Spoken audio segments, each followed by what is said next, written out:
오늘 말씀은 독수리 날개로 엎혀진 예배자, 독수리 날개로 엎혀진 예배자라는 말씀으로 말씀 전하겠습니다. 신방을 하다 보면 한 번씩 손주 사진을 핸드폰에서 꺼내서 자랑하는 시간들이 시작됩니다. 장로님, 권사님들께서 휴대폰에 손주 사진을 보여주면서 제게 이렇게 말씀하십니다. 우리 손주 정말 예쁘죠? 예. 제가 보기에는 사진 각도도 잘 안 맞고 흔들려서 찍어서 화질도 흘끄무레하고 그냥 아기 사진일 뿐인데 정말 예쁘다는 거예요. 정말. 그런데 그 사진을 보여주시는 분들의 눈을 보면 애정이 그냥 뚝뚝 떨어지는 거예요. 근데 제가 거기다가 대고 그냥 평범한 애기네요, 이럴 수 없잖아요. 예. 정말 예쁘네요. 귀엽네요. 그러면 그냥 얼굴에 한바구음을 보면서 옆에 분들한테도 말씀하십니다. 거봐, 목사님도 예쁘다고 하셨어. 그래서 막 이렇게 예쁘다. 그런데 남이 보면 왜 이런 사진까지 저장해 두셨어요 싶은데 뭐 우는 사진, 넘어진 사진, 흐릿하게 나온 사진, 근데 못 지우시더라고요 이걸 다. 왜 그런 것입니까? 여러분, 사랑하면 평범한 것도 보석같이 빛나는 것이죠. 오늘 하나님께서 이렇게 사랑의 눈으로 본 사람들이 있습니다. 그 사람들은 바로 이스라엘 민족입니다. 하나님께서 시내산 앞에 이제 출애굽하여 3개월이 지나서 하나님의 산 시내산의 광야를 지나선 이스라엘 백성에게 놀라운 선언을 하십니다. 함께 5절과 6절 말씀 함께 봉독해 보겠습니다. 시작. 세계가 다 내게 속하였나니 너희가 내 말을 잘 듣고 내 언약을 지키면 너희는 모든 민족 중에서 내 소유가 되겠고 너희가 내게 대하여 제사장 나라가 되며 거룩한 백성이 되리라. 너는 이 말을 이스라엘 자손에게 전할지니라. 아멘. 하나님께서는 세계의 모든 민족 중에서 이스라엘 민족을 내 소유가 되게 하고 제사장 나라, 거룩한 백성이 되게 하시겠다는 것입니다. 여기서 내 소유, 모든 민족 중에서 내 소유라고 하는 번역된 히브리어 원어는 세굴라라고 합니다. 근데 이것은 단순히 재산이나 소유물이 아니라 왕이 보물창고 깊숙이 간직하는 특별 보석, 가장 아끼는 보물을 세굴라라고 합니다. 세굴라는 왕의 가장 아끼는 소유, 내가 직접 선택하고 직접 고른 보물이라는 뜻이죠. 세상 어떤 것과도 바꿀 수 없는 보물이죠. 하나님께서는 이스라엘을 향해 선언하십니다. 너희는 내 세굴라다. 너희는 내 보석이다. 내가 그토록 찾아 헤매고 내가 선택한 보석이다.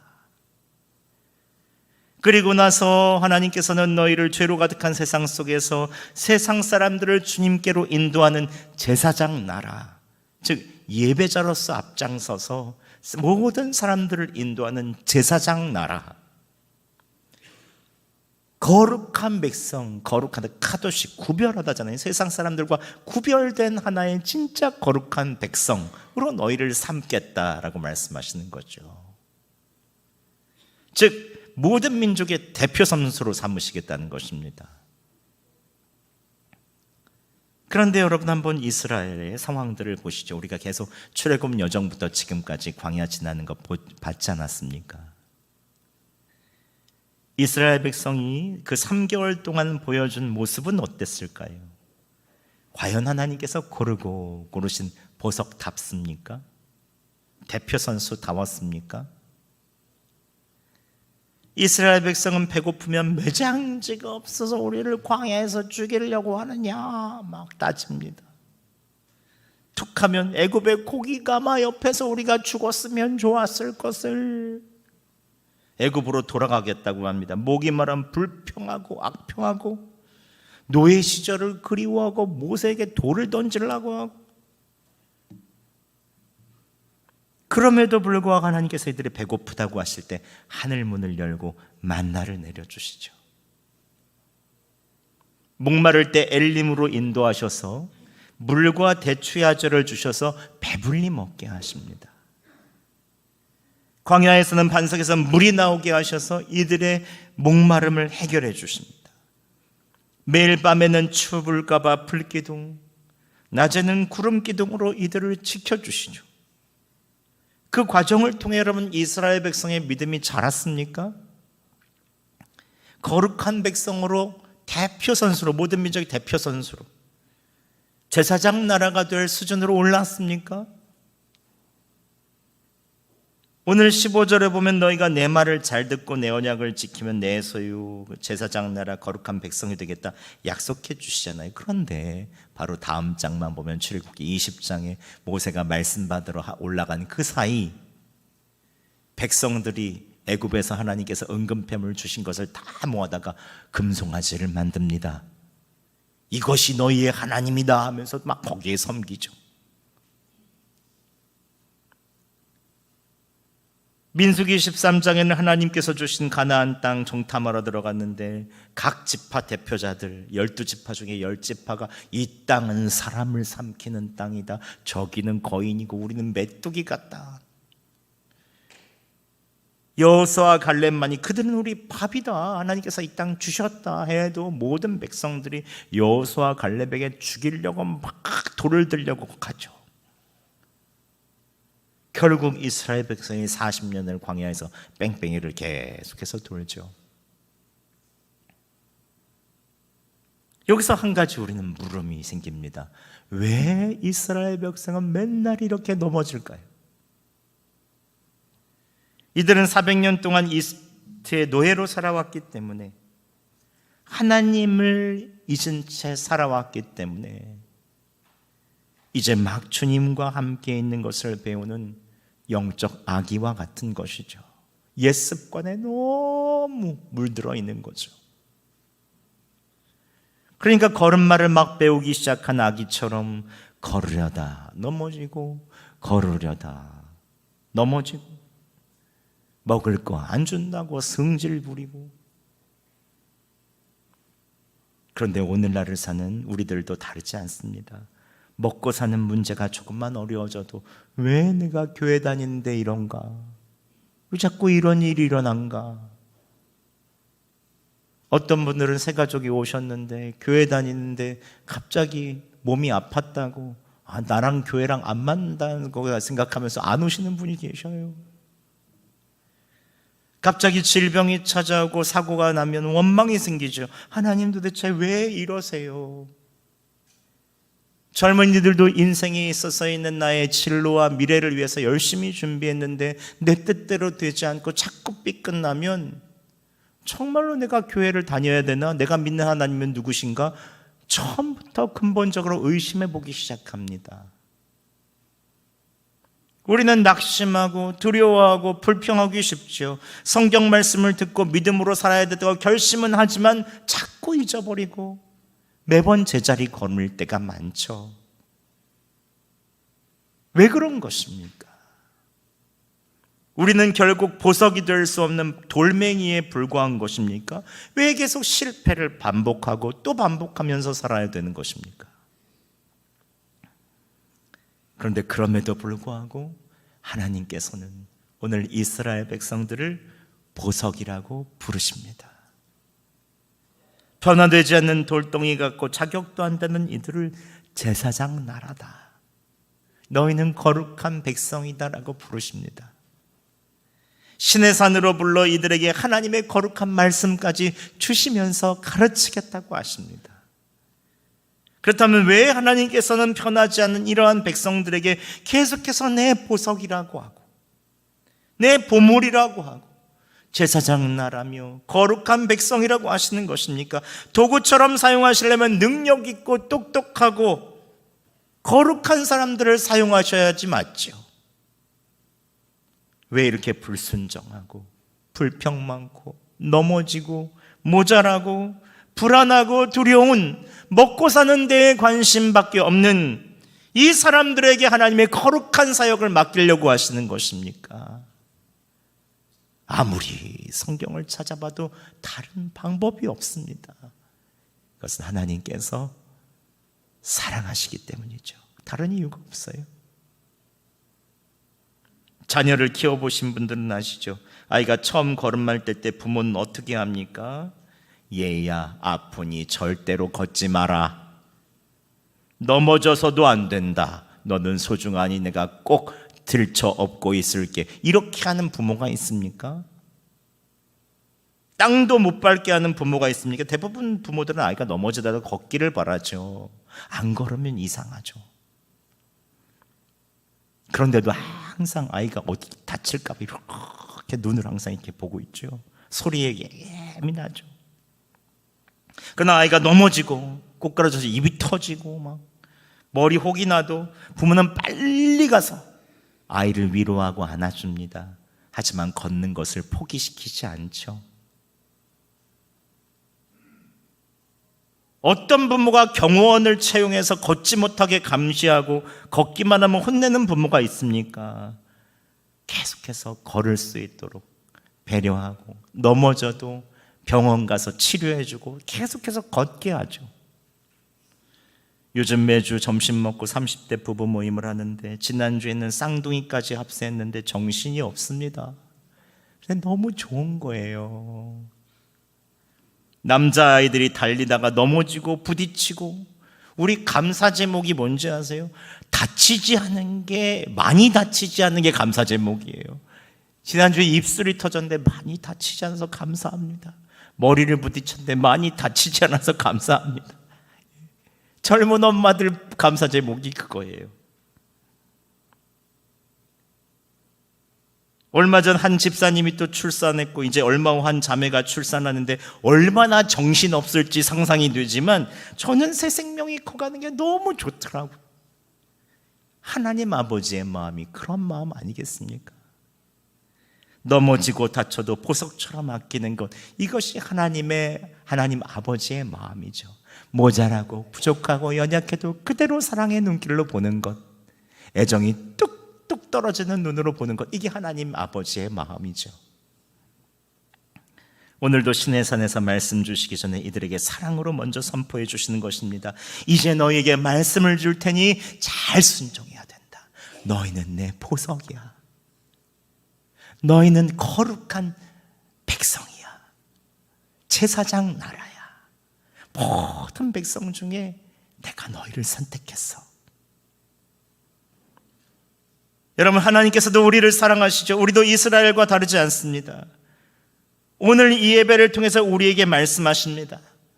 자주 넘어져도 돼. 절벽에서 좀 떨어져도 돼. 오늘 보면 독수리 날개로 받아주신다고 하네. 너희를 업었듯이 내가 일으켜줄게. 독수리 날개로 받아줄게. 현재 우리의 모습을 보면 돌덩이 같고 아직 깎이지 않은 거친 인생 같지만 하나님은 우리들을 보시면서 세굴라, 내 보물이라고 말씀하시는 것입니다. 여러분 믿으십니까? 하나님께서는 우리가 값진 보석, 빛나는 보석이라서 사랑하시는 것이 아니라 우리를 사랑하시기 때문에 보석이라고 선포하여 주시는 것입니다. 이게 얼마나 큰 은혜입니까? 하나님은 우리를 제사장 나라 거룩한 백성으로 만들어주시는 사랑의 하나님이십니다. 그렇다면 하나님께서 이들을 사랑으로 모든 나라를 대표하는 제사장 나라 거룩한 백성으로 어떻게 세워주십니까? 첫 번째는 직접 행하시고 구원하십니다. 오늘 5절 상반절에 이렇게 말씀하십니다. 내가 애굽 사람에게 어떻게 행하였음을 너희가 보았다.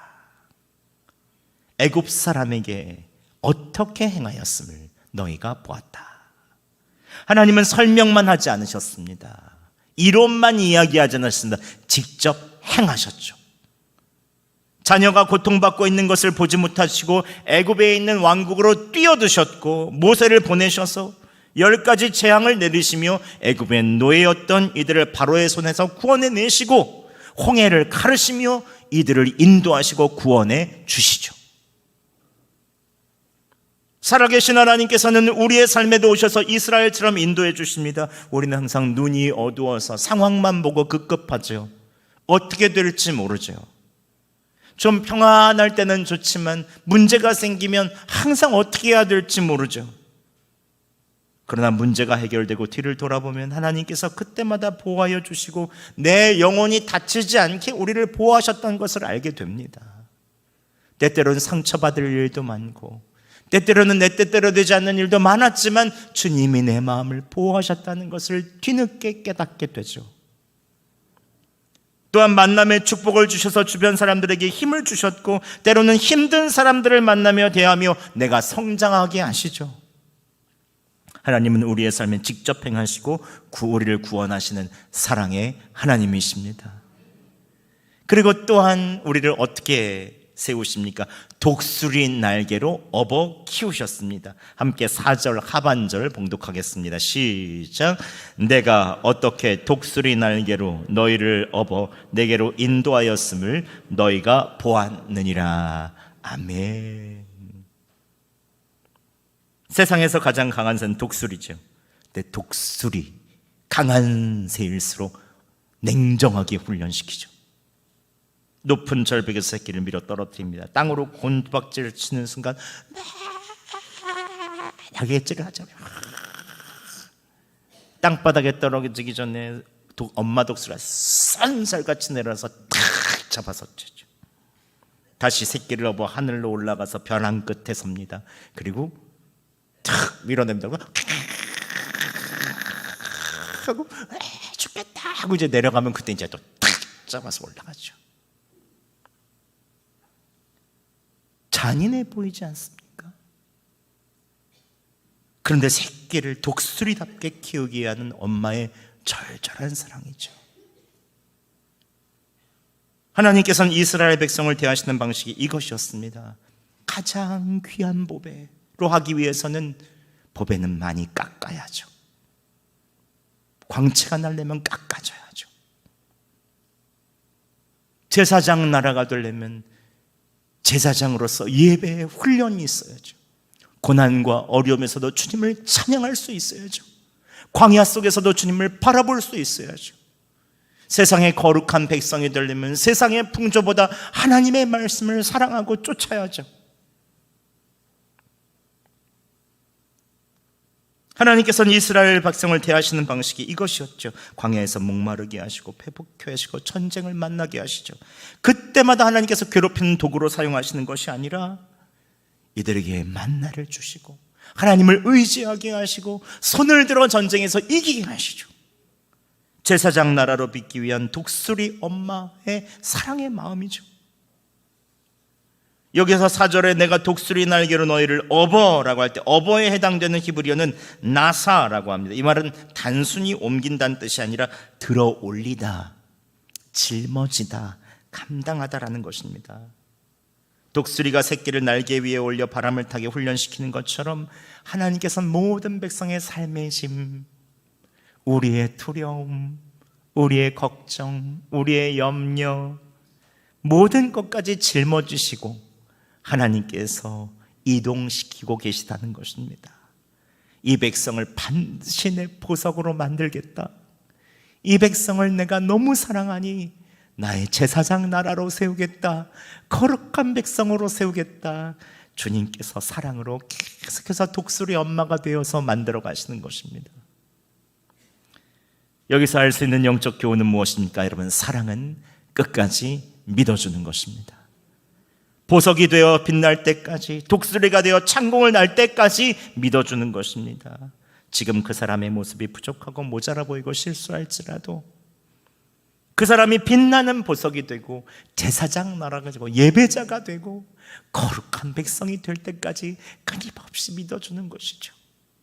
현재의 모습을 보면 답답하고 책임질하고 의심한다고 하면 주님께서 우리에게 사랑을 주셔서 그 사랑이 믿어지게 하시죠. 될 거야. 보석이 될 거야. 독수리가 될 거야. 하나님께서 주시는 사랑은 믿어지죠. 어떤 사람일지라도 하나님께서 변화시키심을 믿습니다. 왜냐하면 나를 구원해 주셨거든요. 나를 주님의 이 세상에 믿음의 날개를 달아주시고 믿음으로 의지할 수 있게 해주셨거든요. 여러분, 사랑은 끝까지 믿어주는 것입니다. 2024년 파리올림픽 16년 만에 여자 탁구 단체전에서 동메달을 땄죠. 다 유명한 선수들이 가운데 있는 선수는 이은혜 선수입니다. 그녀는 원래 중국인으로 가난한 집안에서 태어나 먹고 사는 것도 어렵고 탁구 대회 출전은 꿈도 꾸지 못했습니다. 그런데 그녀는 중국에서 몽골 변방의 유소년 팀이라는, 중국에서도 너무 가난해서 몽골로 밀려난 하나의 선수에 불과했죠. 그런데 하나님께서 독수리 날개가 되어 그녀를 업어주시기 시작했습니다.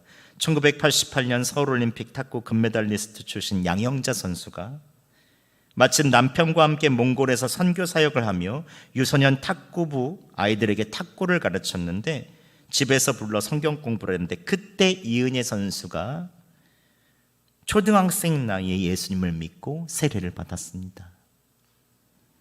하나님께서는 양성교사님, 양영자 선교사님에게 마음을 주셔서 신실한 목사님 가정에 소개했고, 이 목사님, 한국의 목사님은 이 이은혜 선수를 15살의 나이로 그녀를 입양해 주셨고 은혜라는 이름도 그때 지어주셨다고 합니다. 하나님께서는 떨어지는 그녀를 다시 세워서 한국으로 업어서 이동시켜 주신 것입니다. 그런데 김은혜 선수는 한국에 와서도 계속 벼랑 끝에서 떨어졌습니다. 언어도 통하지 않고 아는 사람도 없어서 너무 외로웠다고 합니다. 그런데 계속 경쟁해야 되니 자신의 재능은 한계가 있고 외로움이라는 절망의 벼랑으로 멀리 밀려 떨어지고 있었습니다. 그런데 하나님께서 교회 친구들을 계속 보내주셔서, 기도하는 사람들을 주셔서 다시 용기를 주시고 올려주시고 다시 세워주시고, 그래서 나는 다른 사람들보다 엄청난 훈련량을 채웠다고 해요. 결국 국가대표 선발전에 뽑히게 되었고 올림픽 무대라는 창공으로 비상하게 되었습니다. 마침내 2024년 파리올림픽 생애 첫 올림픽 무대에 선 이은혜 선수는 동메달 결정전에서 스웨덴 선수에게 3대0으로 승리를 거둔 후 전 세계 사람들이 보는 앞에서 코트에서 무릎을 꿇고 눈물로 감사하며 기도했습니다. 그런데 놀라운 것은 그녀를 가르친 88 올림픽 금메달리스트 양영자 선수가 인터뷰를 하는데, 아는 사람들이 다 그랬다는 거예요. 이건 은혜의 실력이 아니다. 하나님께서 손을 붙들고 경기를 해주시는 것 같더라는 거예요. 너무 잘 치더라고요. 즉 하나님께서 그녀를 도와주시고 창공으로 날 수 있도록 하여 주신 것입니다. 또 하나님께서 이 경기하는 그 시간, 그녀가 다니는 모든 교회 성도들이 함께 금식하며 기도하며 중보 기도를 했다고 해요.